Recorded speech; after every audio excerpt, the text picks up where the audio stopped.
So with that start, this is now the growth panel part of the conversation. So we've moved from the early stage into growth a little bit. And again, just like before, if we could just kick off with a little bit of an introduction about your role and your area of focus. I'm Peter Grubstein. I'm a founding partner of NGEN Partners, which is one of the original clean tech venture funds based in the US. We've got offices in California and in New York. We have a little over $500 million of assets under management. Our last fund, a $250 million fund, Morgan Stanley was our largest investor with firm capital. So we were trying to be all things to them from the perspective of alternative energy infrastructure and venture on anything under a $50 million type check. Along came 2009, or 2008, and we had a small financial crisis that affected our industry. Say, thou shalt not invest in regulatory, thou shalt not invest in anything that has any sort of energy policy requirement on a sovereign basis, and perhaps also avoid anything to do with subsidy. So with that quick change... Kind of wipes out most of the clean tech industry. Well, not really. I mean, when we started in 2000, that was just, those were probably 1/3 to 1/2 of what was clean tech in those days. So we moved to the other areas where we had a lot of expertise but had stayed away a bit. Digital sustainability, so we've got a number of software companies that have grown exponentially through this period, and our biggest one, and of course you never hear about our worst one, I can give you our worst too, but our biggest one has gone to about 700 million in sales in 4 years. So it's really, and where we see digital sustainability being really exciting is it's the interface between old world and new world. It's enabling the technologies that we're all investing in, and then in health and wellness because of the big mega trends with agriculture and greenhouse gases. Great intro. Woonki, could you give an introduction, please? I'm Woonki Sung, and my company is a joint venture between Franklin Templeton Group, asset manager in the US, and Hana Financial Group, one of the largest financial groups in Korea. And my company was established in 2006. During the last 7 years, we have invested. At present, we manage 2 funds of about $700 million or $800 million dollar equivalent, and we have invested in traditional infrastructure like transport sector and renewable energy, wind power, solar, waste management, other environmental sectors, and environmental sector projects. And so far we have invested in Korea, but we are looking at investment opportunities outside of Korea as well. We are processing one investment to be located in Thailand, and we are looking at a few potential deals in the Philippines. We are at the moment in the process of establishing 2 additional funds. Great, thank you, Woonki. Michael. Yeah, so I'm Michael Hosokawa with GE Equity. GE Equity is a business unit within GE Capital, and we serve as one of the we are the in-house private equity arm for GE, but as you heard from my colleague, there are a few different pockets within GE that invest money. For us, we are focused on middle to later stage companies. We're doing growth capital, and we're pan-Asia. So we have a team sitting in Hong Kong, a team in Shanghai, a team in India, but we're looking regionally for growth capital in industries that GE knows well. And Kevin? Hi, my name is Kevin Yen. I'm a partner with GSR Ventures based in Beijing, but we also have an office in Silicon Valley. We have 5 funds with about 1.2 billion in committed capital. About 1/3 of our fund or investments are geared towards clean tech areas. We've focused so far in the last 7 years since we were established in primarily early stage rounds, Series A and B. However, over the years we have expanded our our focus to what we call early growth, and you know, our in terms of geographic focus, and then it's anything that you know has a China angle, whether it's from a market perspective or in terms of establishing operations in China. So I can talk about that a little bit more later. Great. So we've got a good cross-section of disciplines as well as geographies represented here today. So maybe just to start, one kind of common question. Kevin, you just mentioned early growth, and I'm just trying to balance that out. You know, is this an early stage or is this a growth stage? But maybe we could turn to you, Peter, to kind of help define when we talk about the growth stage. How do you define that internally, externally? You know, with your target companies, do you have specific metrics? What do you look for to put them in that category? We really try to avoid specific metrics because that means we have to do the same thing twice. And typically, blueprints don't work in our industry as much as we'd like. But what we find is probably most useful is recurring revenues. So what we're looking for is to get out of the research marasma, I guess is one way of saying that. We really want to be sure that the company's product, making the assumption that the product is never fully developed, you know, that there's always new product development, but we want to be sure that their customers are here to stay and that they're working from a development perspective with those revenues. So typically, I mean, we just did a startup, but it had $70 million of recurring revenues that they'd signed up. On the other hand, typically a company with somewhere between 5 and 10 million of revenues, so that we know they're no longer trialing the product. Michael, how does that fit your definition there at GE? Is it? Well, for us, it's not so much about defining it as much as us setting metrics that we say, this is where we start feeling comfortable. For us, we like to be a little bit more developed, so we tend to look at companies with, say, 30 million in recurring revenue. Okay. As sort of our threshold. We've gone below that where we felt that this company had significant opportunity for growth and we felt we had good insight and confidence about that growth. But as a rule of thumb, I'd say we tend to look at about 30 million in revenue. Okay.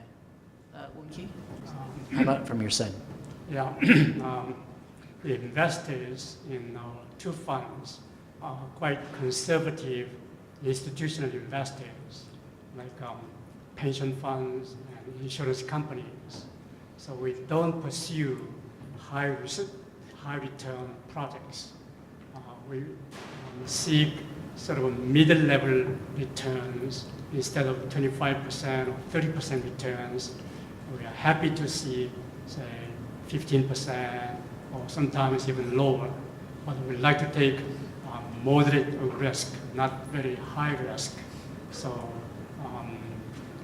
in terms of life cycle of projects, we don't start with new technology or new equipment or the development stage for the first round of financing.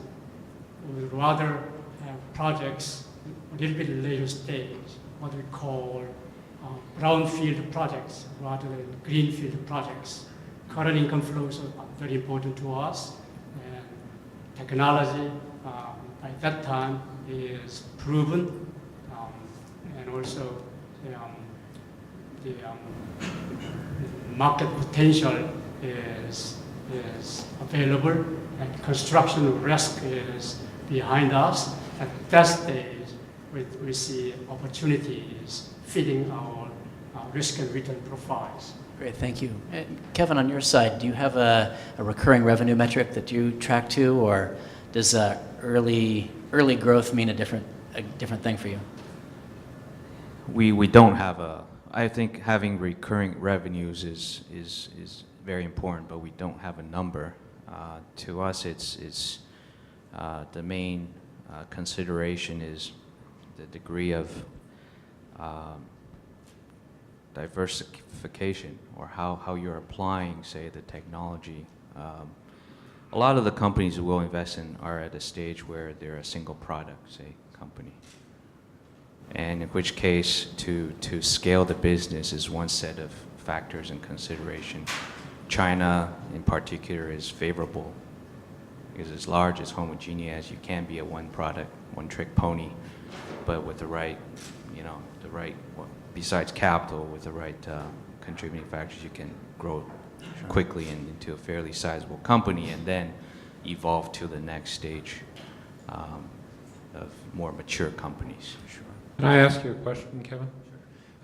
One of the concerns when we sort of look at growth stage or think about growth stage is the size of the management team. And the words that come into my mind are focus, focus, and focus. And having multiple products is a huge issue for an early stage. So, because they just don't have the internal infrastructure to be able to do it. So, to add into that growth criteria, or what is a growth criteria, I actually would say it's management. It's, is that management team able to scale to be able to do that? Because we agree, we don't want a one-trick pony either. But if you have, we just invested in a fabulous little company that's doing 11 million in revenues, but it only has 4 people. So very exciting, but our number one job, and the reason they came to us, is to help build out that management team and build out its marketing and build out its sales. So I just think we need to think in terms of growth of having many different aspects to it, but the management's probably the most important for us. I don't know if you find that the same for... It's the same. I suppose, well, I'll use an example as well. One of the clean tech companies we invested in is in the business of recycling aluminum. So it has certain processes, it has, and the main processes and technology, and but the main product is very easy to understand. Your first reaction may be, gosh, it's a commodity product. But, so that's the extreme end of a single product, as I described. But then, so you can't expect in that case, we're not talking about technology and then applications of different, the technology to different situations. So the innovation then, where does that come from? In this case, it came from sort of a business model. The conventional approach is you build a big factory, and then you do ingots, and then you ship them, you sell them. Customers are automotive. The new model that this company is pioneered is, well, go work with the first tier auto manufacturers, and then you do a very capex light setup adjacent, and you provide directly the molten aluminum. So you bypass the cooling down to make the ingots and then reheating, resmelting. Transportation is eliminated, so on and so forth, right? So you can actually change the profitability of an industry. Traditionally, there's a single-digit type of profitability, but under the new business model, it's being reinvented into something substantially more profitable. So, management team, without the right management team, think about it this way: for decades, this didn't happen, but the right management team comes along to make it happen. So that's a great example, and kind of begs the next question then, for the growth stage company, what's the single most important, or maybe one or two most important things that you bring to the party for that organization? Is it focus on management strength and management experience and rigor, or is it bringing a certain focus on a particular product or product set or expertise in a particular industry? Maybe we could start with you on what is it that you bring to the party to help that growth stage company? Well, I've got to thank Kevin. He's a perfect catalyst for this. And that's really a disruptive business model. And if you take the assumption of the brilliant statement I made a few seconds ago about the good management as being a really key criteria, Sure. It's that someone has really thought out the business model. And we are in danger of going extinct as venture capitalists by virtue of going away from the right business model. And that business model really has to be capital light and leverageable so that you're able to get to market with, I don't know, just pick a number, $25, $30 million of real capital getting it to develop, so that Dr. Sung wants to back it. You know, that there's real infrastructural strength, whether it's building out an aluminum facility or it's recycling cell phones, which was this large company that I was talking about. But what's so exciting is that someone's figured out how to cut out that capital. And that's, to me, it's the disruptiveness. We're doing it in agriculture, we're doing it in a lot of places, but it's the model that gets very exciting. And oftentimes I think that business model discussion gets lost with the management team. And so probably, you know, your ability to highlight that and show them different options is extraordinarily valuable. What's your experience, Michael, there? You know, what are you bringing to these companies from your perspective? Well, you know, we're situated just a bit differently from most financial investors because as part of GE, we're not just bringing money to the table, we're also bringing the GE brand name, the network, various tools and resources that can help the companies to grow. Sometimes that can be sales channels. GE both buys a lot of stuff, it sells a lot of stuff. With the right company, we can help to bring that product into our sales channels or into our purchasing, our supply chain. For other companies, it can make sense to do a licensing deal. We've done licensing deals where we've put the GE logo onto a product and helped that product sell under a GE brand name. So it really depends from company to company and what they're going to need. In other companies, it's going to be about helping the management. GE has a reputation for developing good leaders.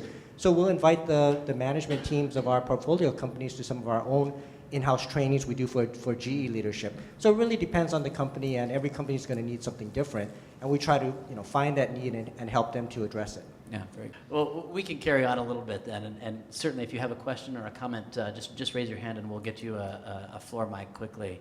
I'm curious then, we talked a little bit in the last panel on the process by which you will make your evaluation and kind of triage all the opportunities that you have on your plate and narrow down the wheat from the chaff and pick the winner. If you could just talk a little bit about what does that process look like internally, and whether it's recurring revenue or other similar types of metrics that make a deal stand out for you. The most important issue for us is getting to know. We're blessed with lots of deal flow, so it is wheat and chaff. So what we typically try to do is think about what are the things that would not get through investment committee quickly. And even getting through investment committee is never really quick, but we really try to find out what are the issues. So again, do you just stay with some of the same examples, because I think they're good case studies.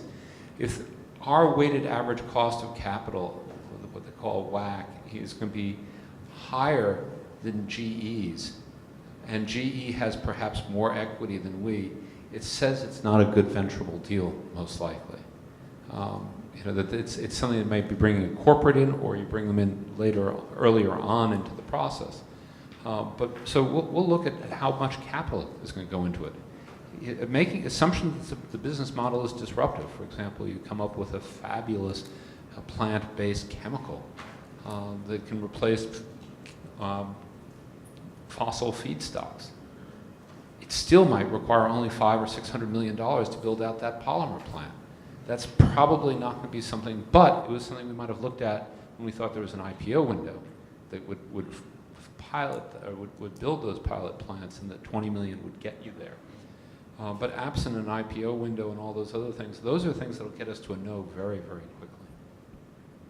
Woonki, how about from your perspective? How do you choose the winner? Okay, from our perspective, particularly investment opportunities outside of Korea, we look at macroeconomic conditions of certain countries and sector policies of that country vis-a-vis, say, renewable energy sector, wind sector, whether that country has sound regulatory framework, and whether the government is really supportive of investment opportunities in the sector on a long-term basis.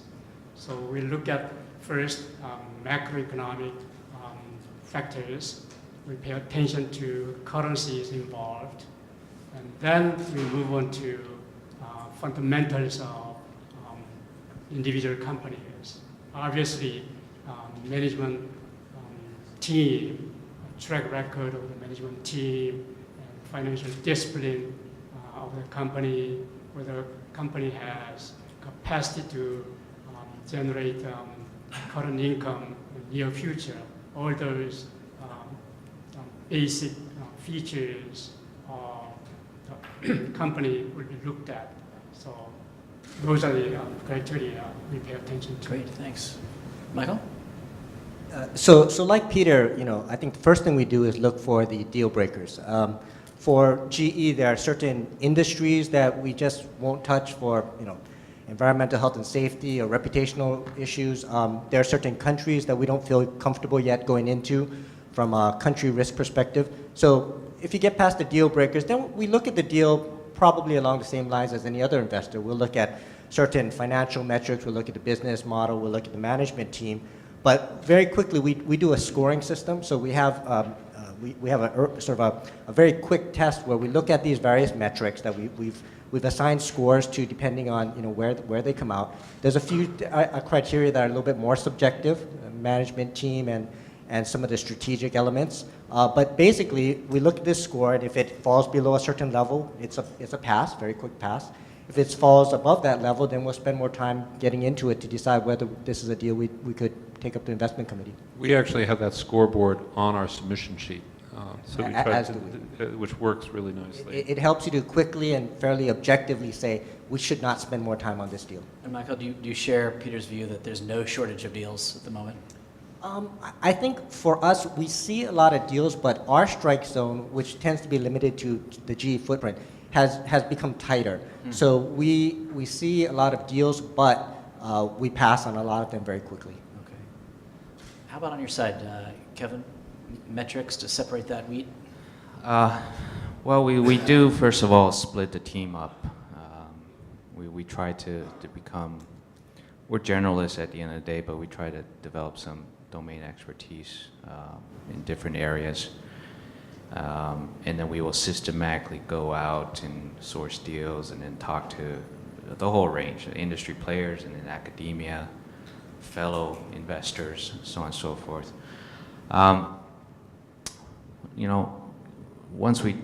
So that's backdrop. The next thing is that, we kind of have a split personality. So on the early stage side, it comes down to management. It comes down to say, is the technology truly disruptive? Making the judgment as to whether it's disruptive is, again, the domain expertise and then the reliance on not just ourselves, but industry experts say, And if those two factors are in place, you would take substantially more risk. And so it's a small investment, but, high beta and you go for substantial ownership in the company, the very sort of classic venture model. In terms of the early growth, then we would really then not take so much technology risk. We would look for, in fact, as an example, I think we have an unprecedented opportunity these days to look at, say, companies that have been funded over the last 5 years in the US. There's something like 30 billion going into 1,800 companies with probably a few dozen, tens of companies that have emerged to sort of this early growth category. So looking within that, we say, okay, the technology's been de-risked. Now let's invest and provide the access to the means to scale. And with respect to China, that's where we think we can make a difference. Great. So just in our few kind of remaining seconds of this particular panel, let's just open the aperture a bit and talk about some of the mega trends that might be driving the market. And when you look at this region in particular, Peter, to start, and the kind of mega trends, whether it's urbanization or healthcare, or rural to urban migration, or whatever the case may be, what are some of the hot areas that are going to be on the radar here in the next 3 to 5 years? First of all, that just brings up a major criteria for us too, which is we really like tailwinds. So we want to invest with a mega trend behind us, not one that we have to change behavior to get to. So for us, there are 3 major mega trends that we think are very, very interesting to take a look at. One is a greater interest in health overall by our society, and that's fueled in the United States, particularly by the baby boomers getting over a certain age. At the same time, you have the millennials that are coming along and are actually willing to not pay a premium, but they're willing to spend the time to shop and buy that which is healthy and better for you. So if you trend with that, you then also then go into what's going on with agriculture overall, which is that we don't have enough land or food to be able to support another 2 billion people without going into the 2.5 billion hectares that are left undeveloped in our forests unless we change. And there's the huge opportunities there in that change, both at the technology as well as the consumer side.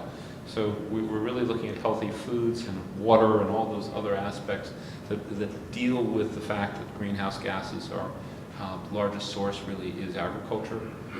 And probably the third mega trend that becomes really exciting to us overall is that people actually are starting to care about something being clean. You see it all over the city. So we want to be sure that whatever we're doing has sustainable profits. Sure. That's a good megatrend. Right. That's in a itself. good megatrend. That's the... Woonki, any megatrends to add to that list that you're tracking? In renewable energy sector, we have invested in the largest wind energy company in Korea. We are the largest shareholder of that company. And we see opportunities in wind energy sectors throughout Asia. And that is, I think, one trend. Thank you. Michael? I think, you know, we're following some of the same trends that everybody is. You know, the demand for more energy, increasing and wealthier population, concern about the environment, and these kind of play well with the areas we invest. You know, energy, healthcare, clean technology. For us, we really like healthcare right now. I think for us, since we tend to invest where GE plays, healthcare for us is sort of our consumer play in Asia, because right. we see that as people are getting wealthier, they're going to demand more and better healthcare. So 3 of our last 4 deals have been in the healthcare space. Great. And As they have for us. is that right? How about from a China-specific perspective? Any key trends you're seeing there? I'll talk about one. The one mega trend is related to the energy source for in terms of primary production for China. So most people know it's close to 80% coal today. You look at the U.S. The one thing that jumps out, of course, is the natural gas, which accounts for about I think closer to 30, maybe 28. So there has been the whole shale gas revolution, so to speak, in the U.S. Of course, it's still a fossil fuel, but if you compare it to coal, it's still a huge improvement. So I think for China, from the very top central government perspective, we certainly feel that the use of coal is a serious and very top issue to address, and shale gas, there's a lot of hype, but it's also a very serious opportunity from a governance point of view, and you see that because they're starting to deregulate some of that sector, opening up to private sector to play, and it is again a disruptive opportunity. You know, think about 3 SOEs that used to control that entirely, and then now you have private sector starting to be able to, and the capital that is required to get into that is in different orders of magnitude versus the conventional oil and gas. So we think there are big opportunities there in terms of applying technology. Great, thank you. Well, we're out of time for the growth stage panel. I'd like to thank my panelists, Peter, Woonki, Michael, Kevin. Thank you very much, and a warm round of applause for them.